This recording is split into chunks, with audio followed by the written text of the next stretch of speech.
ជំរាបសួរអ្នកទាំងអស់គ្នាថ្ងៃនេះគឺខ្ញុំចង់បង្ហាញពីវីដេអូចូលឆ្នាំខ្មែរដែលបងប្អូនខ្មែរយើងប្រពធ្វើនៅសហរដ្ឋអាមេរិកនៅទីក្រុង Lynn រដ្ឋ Massachusetts កាលពីថ្ងៃម្សិលមិញថ្ងៃទី3ខែឧសភាឆ្នាំ2025យើងនេះហើយនៅពេលព្រឹកគឺមានជាការដង្ហែក្បួនចូលឆ្នាំថ្មីហ្នឹងរាប់បាតព្រះសង្ឃច្រើនអង្គហើយក៏មានជាការសម្ដែងទេវតាផ្លាស់ប្ដូរតំណែងឆ្នាំចាស់ចូលទេវតាឆ្នាំថ្មីហើយមានការរាំរបាំនិងការសម្ដែងផ្សេងអញ្ចឹងសូមតាមដានមើលទាំងអស់គ្នា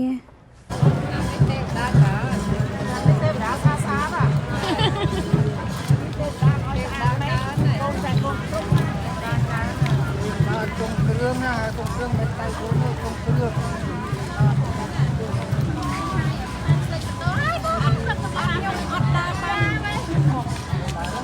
គ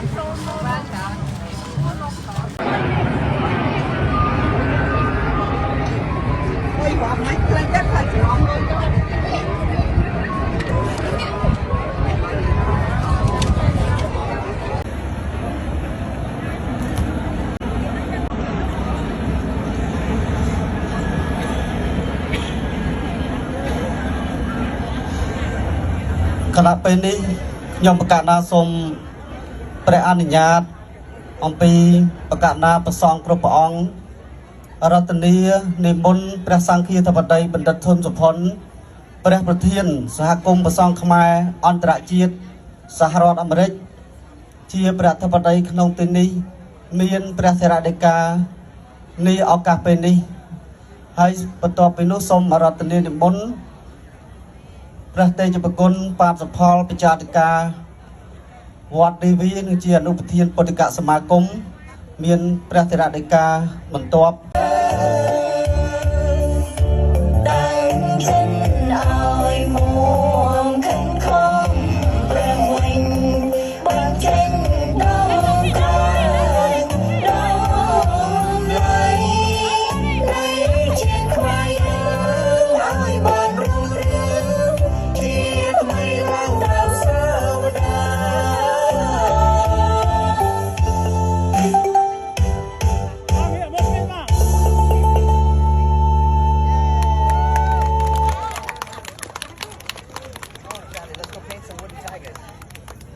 ខណៈពេលនេះទេពធីតាឆ្នាំថ្មីព្រះនាមកោរកៈទេវីបុត្រីទី2នៃកបិលមហាព្រហ្មទ្រង់អំពរពោលឿងព្រះហស្តស្ដាំកាន់ប្រខ័ណ្ឌប្រហោះឆ្វេងកាន់ឈើច្រត់ផស្តាហាតេលៈគឺព្រេងដែលត្រូវមកបំពេញតួនាទីជាអ្នកអភិរក្សរក្សាមនុស្សលោកនៅក្នុងចម្ពោះទ្វីបបដូរវេនអំពីទេពធីតាទី7បុត្រីនៃកបិលមហាព្រហ្មព្រះនាមមហោទរេទេវីនាពេលនេះទេពធីតាឆ្នាំថ្មីបុត្រីទី2នៃកបិលមហាព្រហ្មព្រះនាមកោរកៈទេវីបានលើកទៅប្រស័យស័ក្តិរបស់កបិលមហាព្រហ្មជាព្រះវររាជបិតាដង្ហែប្រទក្សិណនំព្រះសុនេរុមួយជុំដឹកនាំពពួកទេវបុត្រទេពធីតាទេពអប្សរមួយសែនកោដចក្រវាលដង្ហែប្រស័យស័ក្តិព្រះបិតាជុំវិញនំព្រះសុនេរុប្រមាណជា60នាទី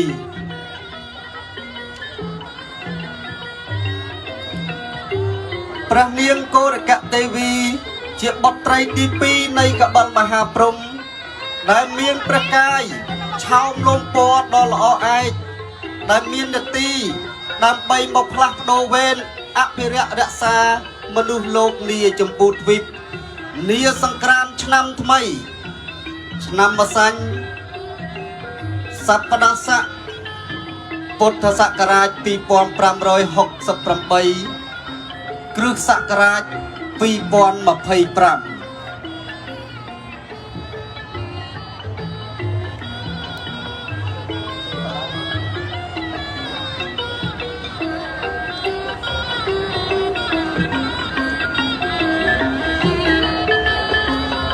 បន្ទាប់អំពីដង្ហែព្រះសីស័កកបិលមហាព្រំជាប្របីតា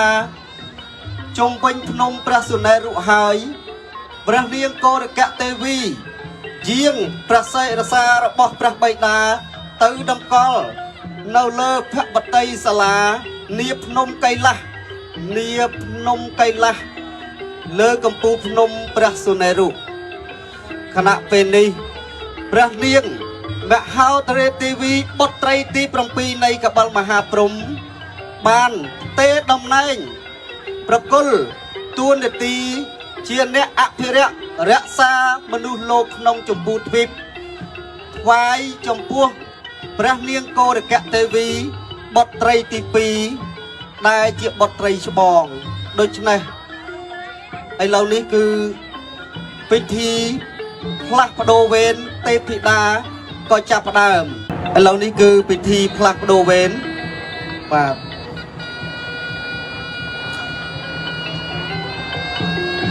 ព្រះនាងមហោទរេទេវីបុត្រីទី7បានប្រគល់ភារកិច្ចទួនាទីចំពោះព្រះនាងកោរកៈទេវីបុត្រីទី2ដើម្បីបំពេញកាតព្វកិច្ចទួនាទីជាអ្នករក្សាមនុស្សលោកនៅលើចម្ពោះទ្វីបការផ្លាស់ប្ដូរវេន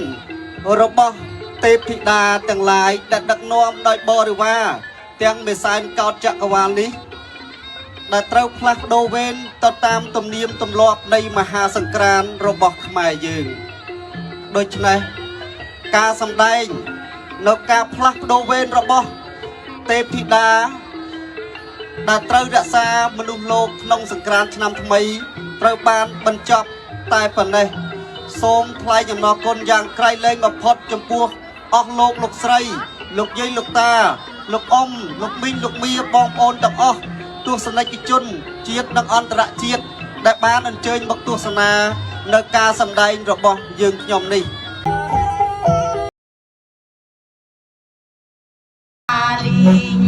គួរចិនចំយកមកក្រោមជាពួងលំអ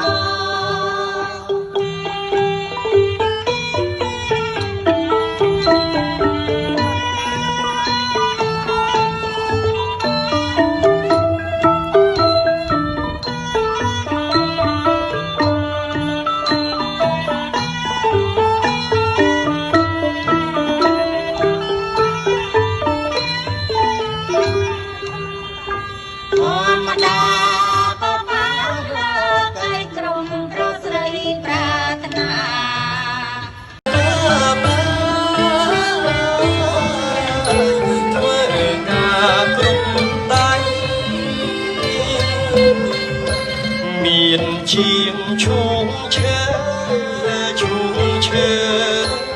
រៀបធ្វើផ្ទាំងថ្មីមានជាងឈូងឈើរៀបធ្វើផ្ទាំងថ្មីរីពួកស្រីលោកកាយអ្នករីពួកស្រីហា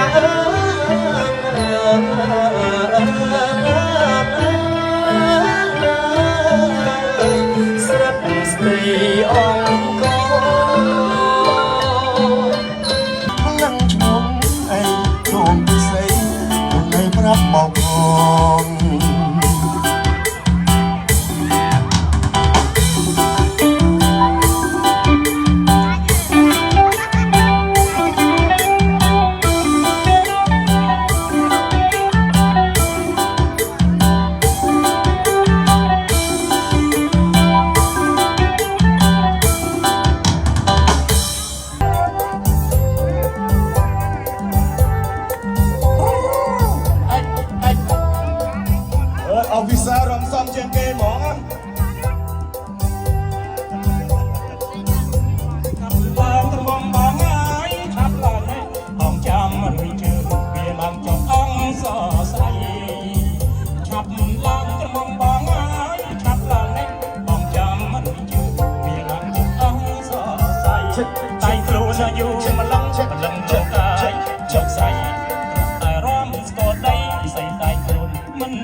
នដើរលេងបនចឹងហើយឃ្លានអីញ៉ាំគឺត្រូវឈរចាំយូរមែនតែនព្រោះអីមនុស្សច្រើនណា